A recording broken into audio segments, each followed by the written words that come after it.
Il sindaco Francesco Siliero, che è sempre disponibile per le nostre domande. Siamo in fase 2, tante sono le domande che ci stanno chiedendo sia nei social che nei vari canali e quindi ne approfittiamo di lei, sindaco, per saperne un po' di più di norme, diritti e doveri di questa fase. Cominciamo con le domande. Intanto, innanzitutto buongiorno. Buongiorno a tutti voi.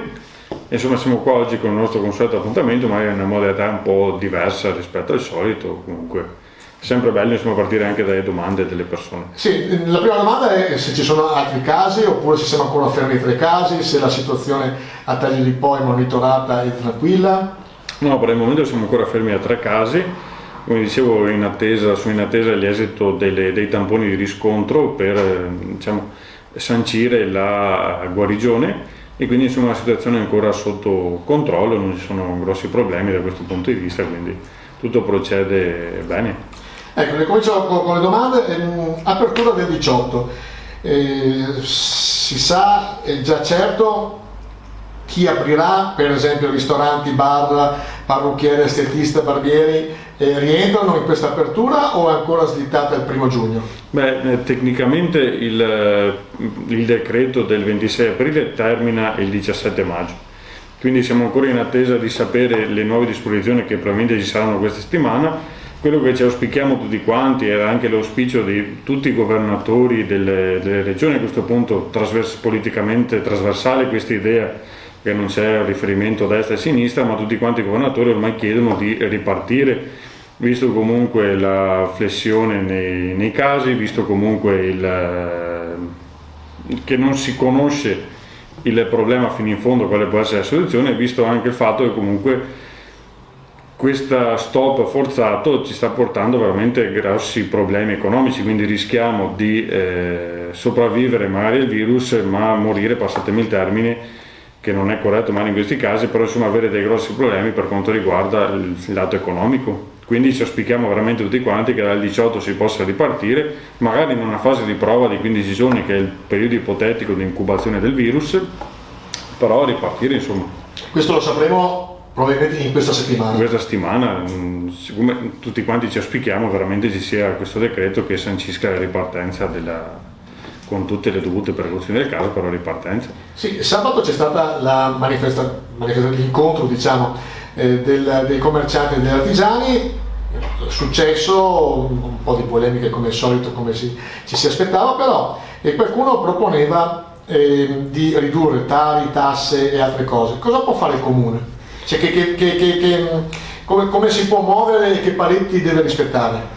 Beh, i paletti ovviamente sono tantissimi, perché uno dei primi soggetti ad essere massacrato dalla burocrazia comunque è il comune, quindi l'ente territoriale più vicino al territorio, appunto. Noi possiamo agire su quelle che sono in primis le tasse comunali, quindi adesso stiamo con l'ufficio ragioneria portando avanti la rinegoziazione di tutti i nostri mutui con Cassa Depositi e Prestiti, quindi anche lì è una maniera che ti concede lo Stato. Cassa Depositi e Prestiti è un istituto dello Stato di fondo che finanzia i mutui con cui gli enti pubblici, enti locali possono prevedere dei mutui e tutto quanto concesso. Lì stiamo facendo una rinegoziazione per poter avere delle risorse a disposizione poi da investire sul territorio. Per quanto riguarda ad esempio la Tari, stiamo facendo un ragionamento complessivo con tutte le amministrazioni, con Ecoambiente, con l'autorità d'ambito, l'autorità del bacino, che non è altro che il soggetto composto da tutte le amministrazioni della provincia di Rovigo, cioè del nostro ambito, che regolano il servizio di esporto rifiuti, per capire anche lì quali manovre si può fare, sempre in base ai paletti che però ci dà il governo. E quindi a cascata la Tari seguirà un suo filone, l'occupazione del suolo pubblico un suo filone e l'imposta alla pubblicità un altro filone, perché sono tutte casistiche differenti, però si basano sul fatto di poter reperire risorse. Quindi e questo riesce a dare anche una scadenza, un periodo? Beh, adesso ad esempio la rinegoziazione dei mutui Cassa Depositi e Prestiti deve essere fatta entro maggio, quindi entro maggio. Adesso sono appena arrivati i dati in questo momento, la tabella, bisogna inserire tutti i mutui che noi abbiamo, sono circa una quarantina, per capire quanto sarà il risparmio su quest'anno e in previsione anche sui prossimi anni. e in più adesso siamo in attesa di capire sui rifiuti quale sarà la risposta che ci arriverà dall'ente di gestione, l'ARERA, e inoltre siamo tutti quanti in attesa del decreto di aprile, perché senza il decreto di aprile, adesso che siamo ormai a metà maggio, non sappiamo quante risorse sono state stanziate per gli enti locali, e quelle risorse lì servono poi a noi per essere reinvestite sul territorio. Ecco, decreto di aprile, i 600 euro per le partite IVA e i buoni pasto, ci sono novità? Per il momento no, perché è tutto legato, per il momento è in stand by, nel senso noi i soldi che sono stati erogati, ad esempio dei buoni pasto, 57.000 euro, sono già stati utilizzati tutti, sono rimasti forse qualche centinaio di euro così, e noi siamo pronti a ripartire nel caso ci rifinanzino il filone, o nel caso con la rinegoziazione dei mutui oppure altre operazioni riusciamo a reperire altre risorse. Per quanto riguarda i 600 euro, i bonus sono sempre legati a decisione che deve prendere ovviamente il governo, quindi serve tutto il decreto, quello che serve. È una cosa che ovviamente non compete a noi come amministrazioni, quindi è informazioni che noi abbiamo, non dico di riflesso, ma apprendiamo leggendo i decreti, insomma, ecco. Ecco, andiamo un po' sul pratico. Assicurazione, c'è ancora il limite di 30 giorni dopo la scadenza? Ricordiamo che chi aveva un'assicurazione in scadenza fino a prima del periodo coronavirus aveva 15 giorni per poter regolarizzare la polizza, adesso 30 giorni. Questo c'è ancora? Sì, c'è ancora per le assicurazioni che scadono o sono già scadute nel periodo compreso tra il 21 febbraio 2020 e il 31 luglio 2020. Per le polizze che scadono in questo periodo qua compreso c'è una proroga, la proroga automatica di 30 giorni anziché di 15 per riuscire a regolarizzare. Però dobbiamo anche ricordarci che il ramo assicurativo è uno di quei rami che non ha mai chiuso, è sempre stato operativo come quello bancario anche.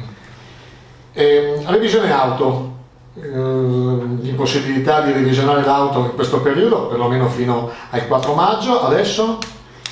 Sussiste ancora la proroga fino che era stata decisa nel decreto di metà marzo fino al 31 ottobre 2020 per le assicurazioni che erano in scadenza, per le revisioni sì. Scuse che erano in Quindi scadenza. io ho la macchina che da revisionare a giugno, ho tempo fino a ottobre. Sì, è ancora stata prorogata la scadenza. Ovviamente il consiglio che diamo a tutti quanti è, appena ci sarà la possibilità di recarsi a revisione, farla, senza aspettare fino al 31 ottobre che dopo magari cambia il DPCM, cala il contagio, la norma dal 31 ottobre viene spostata al 31 luglio per ipotesi, e quindi insomma appena c'è la possibilità consigliamo di recarsi, anche perché almeno così si gira con un mezzo che è revisionato e in regola con tutto.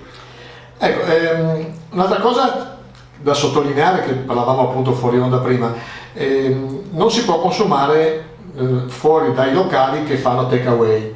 Esatto. Questo rimane... Per il momento rimane in vigore questo, almeno fino al 17 di maggio, che è il termine ultimo di validità del decreto del 26 aprile, e anche lì le multe sono abbastanza importanti, le sanzioni, quindi cerchiamo tutti quanti di aiutarci e darci una mano almeno per questa settimana. Come dicevo, anche sabato abbiamo dato grande senso di responsabilità, sia venerdì al mercato, sia sabato alla manifestazione, sia alla riapertura dei cimiteri. Cerchiamo insomma di portare fino alla fine questa buona passi che abbiamo sempre dimostrato in questi mesi, insomma. Ecco, faccio una domanda finale. Al mare si può andare, nel senso, io ho fatto un giro a Sottomarina ieri, c'era pochissimo traffico perché probabilmente la gente non sapeva se poteva andare o meno. Ci si può andare non fermandosi, non assustando? Lì consigliamo sempre di controllare il singolo comune dove è situata la spiaggia, perché ogni comune poi su questo ambito ha regolamentato al suo interno l'accesso o meno alla spiaggia. Ovviamente non è prevista la sosta, non è previsto il picnic, non è prevista la balneazione. Se noi guardiamo i motivi per cui una persona si può spostare, sono i motivi classici di necessità, i motivi di lavoro, i motivi di salute, e diciamo che andare in spiaggia su questi tre motivi non ci ricadono. E poi abbiamo la possibilità di fare attività motorie, quindi la passeggiata, quindi stare insomma all'aria aperta, e in questo ambito rientrano più che altro le spiagge, se un comune le ha aperte con apposita ordinanza e quant'altro. Quindi Diciamo che sulla spiaggia si può andare a passeggiare, si può andare a fare attività fisica, sempre indossando la mascherina, sempre avendo a disposizione i guanti o gel igienizzante, sempre insomma avendo quello che serve, quello che è previsto dalle regole. Non si può ovviamente andare a Rosolina Mare, comprarsi il gelato, poi andare in spiaggia, quello non è sicuramente un'attività prevista. Perfetto, segretario, la ringraziamo sempre per la sua disponibilità. Penso che se questa settimana ci saranno delle novità, tempestivamente ce le comunicherà. Che dire dei suoi concittadini? Diciamo che ovviamente, salvo alcuni casi che spaziano dall'età, chi ha 10 anni a chi ne ha 90, non è che ci sia una categoria che sì, i giovani non rispettano le regole, gli anziani sì, no. Molto, per questo c'è una par condicio abbastanza grande su chi non rispettano le regole. Diciamo che sono casi abbastanza limitati, perché alla fine siamo una comunità che riesce ad autoregolamentarsi e a darsi un po' una linea comune. Ovviamente ci viene insegnato, ad esempio, ci sono tanti assembramenti al cimitero. In realtà bisogna calcolare cos'è un assembramento, bisogna valutare cos'è un assembramento e valutare cos'è un afflusso di tante persone che in maniera ordinata si recano al cimitero, portano un saluto, un fiore ai loro cari e dopo vengono via indossando guanti e mascherine. Dal fatto che ci siano 10 persone che sono lì vicino in un metro, quello è un assembramento. Se abbiamo tante persone che si recano in un posto, non è strettamente questo, insomma.